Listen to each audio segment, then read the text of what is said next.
प्रधानमंत्री के आर्थिक सलाहकार विवेक देवराय ने संविधान को बदलने की बात कही। बताइए विवेक देवराय कैसी भाषा का इस्तेमाल करते हैं। वो बोलते हैं कि शिकागो यूनिवर्सिटी में जो है 17 साल एक स्टडी किया गया, 17 साल में जो संविधान को चेंज कर दिया जाना चाहिए। मैं पूछता हूँ क्या 17 साल से ज्यादा रामायण का हो गया है, 17 साल से ज्यादा महाभारत गीता का हो गया है, क्या इसको बदल देना चाहिए? आपकी माता जी का 17 साल हो गया है, क्या आपकी माता जी को बदल देना चाहिए? मैं सवाल उनसे पूछना चाहता हूं। अगर इस देश का संविधान अगर 73 साल हुआ है तो उसको क्यों बदला जाना चाहिए, उनको मैं पूछना चाहता हूं। और किस आधार पर बदला जाएगा ये सवाल उनसे पूछना चाहता हूं। क्योंकि इससे का जो प्रचारक रहे गोलवलकर जी, उनका ही किताब में लिखा हुआ भाई भारत का संविधान को बदल देना चाहिए। 24 का चुनाव है, जनता क्या मुद्दा लेकर प्रधानमंत्री को वोट करेगी? बिल्कुल, ये सवाल आपका बहुत बढ़िया है और अभी तक कोई मीडिया पे सवाल ही नहीं किया था। मुद्दा क्या है आपका? सवाल ये किया जा रहा है प्रधानमंत्री कौन। मुद्दा ये होना चाहिए कि जब 2024 का चुनाव में लोग वोट करने के लिए जाएगा तो इस बात को ध्यान में रखकर वोट करेगा कि आने वाला कल में हमारे बच्चों के लिए बेहतर विश्वविद्यालय होगा या नहीं होगा।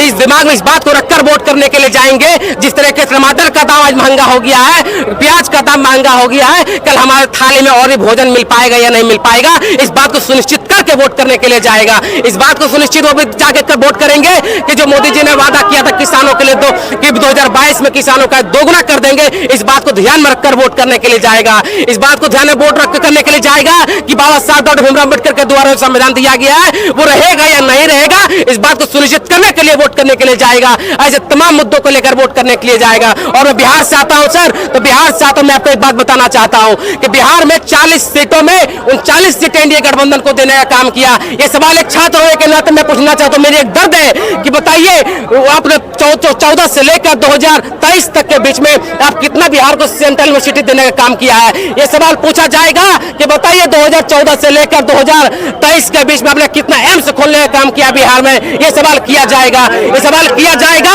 कि बिहार के अंदर 2014 से लेकर 23 के बीच में आपने कितना IIT खोलने का काम किया है। ये सवाल पूछा जरूर जाएगा। ये सवाल पूछा जाएगा कि बिहार के अंदर आपने अभी तक कितने NIT खोलने का काम किया, ये सवाल जरूर पूछा जाएगा। ये सवाल क्यों नहीं पूछा जाएगा सर? ऐसे तमाम मुद्दों पर लोग जाकर वोट करेंगे। दिल्ली तक की गति तय करने के लिए बिहार से उत्तर प्रदेश होते हुए दिल्ली की गति तय होती है। 40 लोकसभा क्षेत्र है जिसमें से 39 जीतने की दावा कर रहे हैं, तो बीजेपी क्या घंटा बजाएगी? सर बीजेपी क्या बजाएगी घंटा? चूंकि घंटा बीजेपी बजाए और उनके बेटे बजाए या ना बजाए, लेकिन इस देश के गरीब नौजवानों के हाथ में तलवार और घंटा जरूर थमा दिया जाएगा। इस बात को मैं सुनिश्चित आपको करता हूं, ये जरूर थमा दिया जाएगा उनके हाथों में, ताकि आप जाकर आकर रोड पर आकर अपने रोजगार और अपने घर को, अपने बच्चों को पढ़ाने के लिए आपके पास बेहतर व्यवस्था हो या नहीं हो, ये आपको तय करना। आपको पता है सर हरियाणा में क्या किया जा रहा है? हरियाणा में एक योजना लाया वहां की सरकार। वो सरकारी योजना क्या लाई है कि आपको प्राइवेट स्कूलों में पढ़ने के लिए 1100 रुपया दिया जाएगा। अगर आपके बच्चे प्राइवेट स्कूल में पढ़ते हैं तो आपको 1100 दिया जाएगा। सरकारी स्कूल में पढ़ाना चाहेंगे अपने बच्चों को? नहीं पढ़ाना चाहेंगे ना, नहीं पढ़ाना चाहेंगे, क्योंकि आपके एजुकेशन सिस्टम जो है फेल हो चुका है। और 1100 का महीना जब देगा तो कुछ समय तक देगा, 5 साल 4 साल देगा और इस योजना को खत्म कर देगा और सरकारी स्कूल बंद हो जाएगा।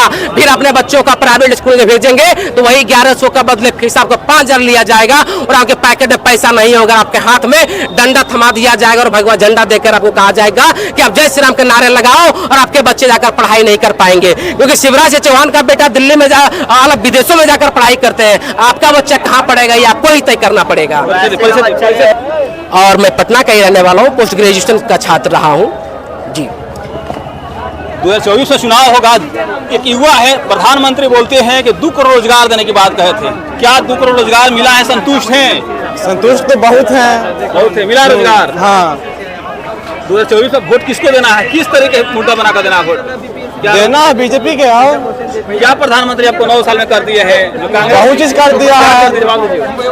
क्या चीज? उनके कार्यकाल से जनता कितना खुश है और 70 साल कांग्रेस से हुआ, जनता उनसे कितना खुश है? पर 9 साल के जानेंगे जो युवा है वो 9 साल उनके फीलिंग किए हैं, क्या 9 साल के कार्यकाल से कितना खुश है? प्रधानमंत्री के 9 साल के कार्यकाल कैसा लगा आपको? एम्स बन गया है दरभंगा में। बन गया है? हाँ एकदम बन गया। अंधभक्त का इलाज भी हो रहा है मोतियाबिंद का। वोट तो उसी को देंगे, फिर से पता चलेगा। फिर अब सीमांचल में भी बन जाएगा एक एम्स, वहाँ पे भी अंधभक्त जाएंगे, मोतियाबिंद का इलाज करवाएंगे। तो बहुत कुछ हो रहा है। मतलब एम्स आपको बन लगा गया है भैया, जाके देखिए आप दरभंगा में एम्स बना हुआ है, अंधभक्त इलाज भी करवा रहा है उसमें। मतलब बोले ना मोतियाबिंद का इलाज हो रहा है अंधभक्त का, जाके प्रधानमंत्री से देखिए खुश हैं 9 साल के कार्यकाल से? उनके कामों से तो बिल्कुल खुश नहीं है, क्योंकि प्रधानमंत्री जी जो है वो एजुकेशन के बारे में नहीं सोचते हैं और वो सिर्फ अपना राजनीतिक करने के लिए सोचते हैं और एजुकेशन के मामले में कुछ नहीं। जैसे आप देख लीजिए हमारे बिहार का एजुकेशन सिस्टम कितना ख़राब है, अभी कोई किसी को गरीब के बच्चे पढ़ नहीं रहे हैं अभी। चलिए, प्रधानमंत्री के 9 साल के कार्यों से आपने सुने होंगे प्रधानमंत्री कैसे दरभंगा एम्स को लेकर झूठ फैलाए थे। इन्होंने बताए थे इसके बारे में कि मोतियाबिंद हो गया। किसको मोतियाबिंद हुआ है? इलाज करवा रहे हैं, जाके पूछिए। किसको हुआ है? अरे हुआ है, जिसको किसको पता हुआ है? व्हाट्सएप यूनिवर्सिटी वाले को हुआ है, जो व्हाट्सएप से पढ़ के आते हैं उनको हुआ है, जो बोलते हैं बहुत अच्छा एम्स बन गया है। आजकल बहुत चर्चा है व्हाट्सएप यूनिवर्सिटी का, हमको पता नहीं इसके बारे में, इसलिए पुष्टि नहीं कर पा रहा हूँ कि व्हाट्सएप यूनिवर्सिटी है क्या।